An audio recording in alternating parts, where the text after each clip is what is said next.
Eh, galing mo naman pala eh. Na-predict mo na agad yung future Pero natin. ididiin namin ng mama mo para tuloy na siyang makulong.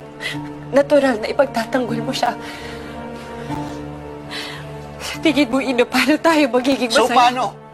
Kalimutan na lang, goodbye na lang, ganun na lang Malitong yun. ginagawa natin, Ino. Malitong nagmamahalan tayo. Paano mali? Paano mo nasabing mali itong nararamdaman ko? Eva, buong buhay ko ginagawa ko yung tama. Tapos dumating ka sa buhay ko at pinagtatanggol kita sa mga magulang ko. Mali bang mahalin kita?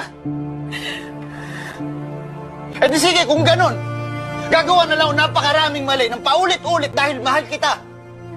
Pero ayoko sa tuwing pipiliin natin na mahalin yung isa't isa, nasasaktan natin yung pamilya natin. Hindi ka ba nakukonsensyo, Ino? Hindi ka ba nasasaktan? Hindi ka ba nahihirapan? Pero mahal kita! Mahal mo ko! Hindi pa ba sapat yun? Ito, Ino. Anong kitigil? Alin ito?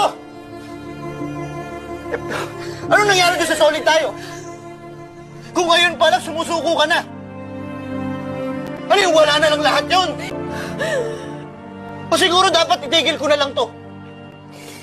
Kasi siguro ayaw mo na sa akin. Hindi hindi kita gusto, Ino. Baka lang hindi ako yung tamang tao para sa'yo. Baka lang sa iba, may pag-asang sumaya ka. Pero tayo, hindi ko alam kung paano tayo sasaya. Hindi ko alam kung paano. So ngayon pinagtatabuhin mo na ako sa iba? Ino, imposible tayo. Imposible tayo.